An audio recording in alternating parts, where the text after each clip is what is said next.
Assalamualaikum warahmatullahi wabarakatuh. Okey, hai anak-anak, apa khabar hari ini? Okey, cikgu harap anak-anak semua sihat walafiat. Okey, hari ini kita akan sambung pembelajaran kita untuk bahasa Melayu. Topik yang akan kita pelajari untuk minggu ini adalah membina ayat mudah bahagian yang kedua. Pada minggu lepas, cikgu dah ajar anak-anak cara membina ayat mudah bahagian yang pertama. Jadi hari ini kita akan sambung balik pembelajaran kita untuk membina ayat mudah bahagian yang kedua. Jadi cikgu harap anak-anak semua telah bersedia untuk mengikuti pembelajaran kita untuk hari ini. Selamat belajar.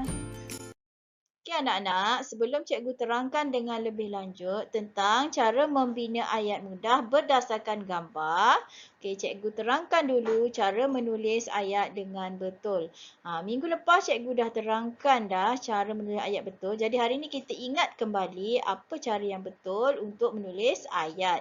Yang pertama, huruf besar. Pastikan huruf pertama dalam perkataan pertama dalam ayat mestilah ditulis dengan huruf besar. Dan juga nama orang dalam ayat, tak kiralah nama orang tu di depan ataupun di tengah atau di belakang, mestilah ditulis dengan huruf besar untuk nama orang. Yang kedua, titik. Pada penghujung ayat, pastikan anak-anak jangan lupa untuk menulis titik.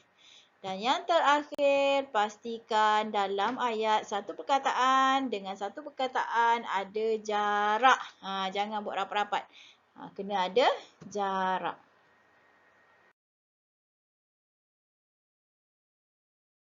Okey, sebelum cikgu ajar awak cara membina ayat mudah yang kedua, kita akan ingat balik macam mana cara nak membina ayat mudah yang pertama seperti yang kita belajar pada minggu lepas. Okey, kita tengok.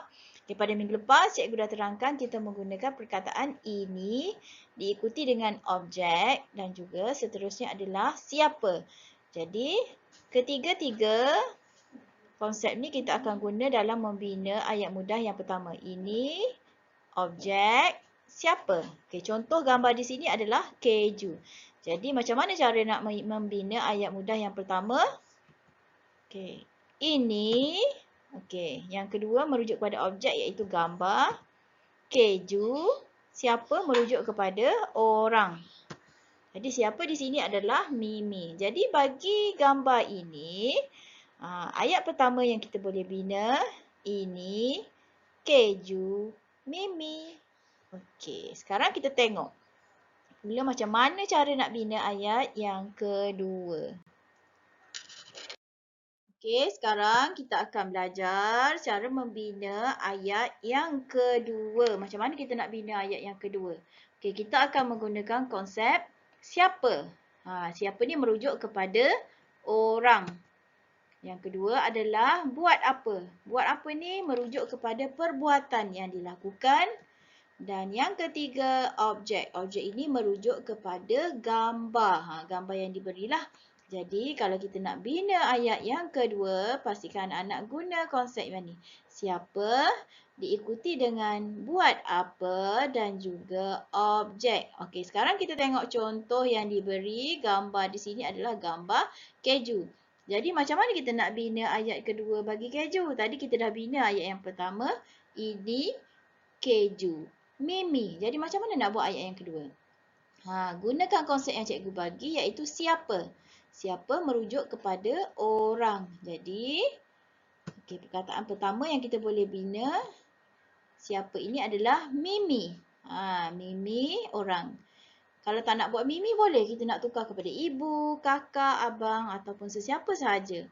Okay, yang kedua, buat apa? Mimi buat apa? Kan cikgu kata tadi, buat apa merujuk kepada perbuatan. Jadi contoh yang cikgu beri di sini adalah makan. Makan adalah satu perbuatan. Jadi Mimi makan. Yang terakhir kena letak objek. Objek ni adalah gambar. Merujuk kepada gambar. Jadi Mimi makan keju. Jadi mari kita baca sama-sama ayat ni. Mimi makan keju. Okey, faham tak anak-anak? Kita guna 3 konsep ni saja. Siapa, buat apa dan juga objek. Jadi sekarang kita akan tengok. Contoh gambar lain yang boleh kita bina dua ayat mudah.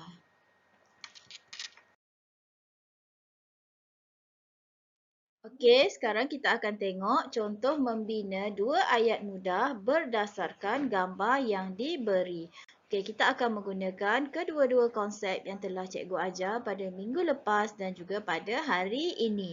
Contoh gambar di sini adalah gambar guli. Jadi ayat pertama yang akan kita bina adalah menggunakan konsep yang pertama iaitu ini objek dan juga siapa. Ini objek siapa. Okey, sekarang kita bina ayat yang pertama.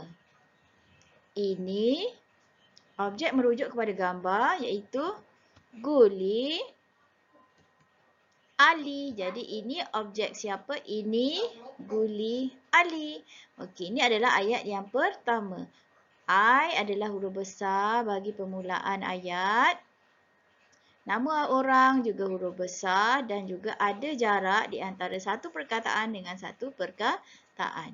Okey, untuk membina ayat yang kedua, okey, yang seperti yang kita telah belajar tadi, siapa, buat apa dan diikuti dengan objek. Jadi ayat yang kedua yang kita boleh bina, Ali, siapa merujuk kepada Ali, buat apa? Ali buat apa ya? Beli. Jadi buat apa di sini adalah beli. Ali beli guli. Guli merujuk kepada objek pada gambar. Jadi ayat yang boleh kita bina berdasarkan gambar guli adalah ini guli Ali. Yang kedua, Ali beli guli. Okey, sekarang kita tengok pula contoh yang kedua. Membina ayat mudah berdasarkan gambar. Okey, gambar yang kedua adalah gambar labu. Jadi macam mana kita nak bina ayat berdasarkan gambar labu? Okey, menggunakan konsep yang pertama, cuba kita lihat menggunakan ini objek siapa. Jadi ayat yang pertama ini objek siapa? Ini labu ibu. Okey, ini adalah contoh ayat yang pertama. Ayat yang kedua, kita menggunakan konsep siapa, buat apa dan juga objek. Ibu, okey, siapa merujuk kepada ibu? Masak, buat apa merujuk kepada perbuatan memasak. Dan objek merujuk kepada gambar labu. Jadi mari kita baca sama-sama contoh ayat yang diberi. Ini labu ibu. Ibu masak labu. Okay, pastikan huruf pertama huruf besar. Ada jarak di antara satu perkataan dengan satu perkataan. Dan yang terakhir pastikan ada titik. Okey, sekarang kita tengok contoh membina ayat yang ketiga iaitu gambar diberi adalah gambar kuda. Sama juga konsep yang macam cikgu dah ajar sebelum ni. Ayat yang pertama kita akan menggunakan konsep yang pertama yang kita ajar minggu lepas iaitu ini objek siapa. Jadi contoh ayat yang pertama adalah ini kuda bapa. Okey, yang ni kita gunakan konsep yang atas ni . Okey, untuk ayat yang kedua, siapa, buat apa dan juga objek. Jadi siapa merujuk kepada bapa, buat apa ni adalah perbuatan.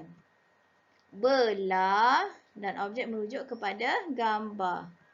Kuda. Okey, jadi contoh ayat yang kedua, bapa belah kuda. Okey, mari kita baca sama-sama contoh ayat yang diberi.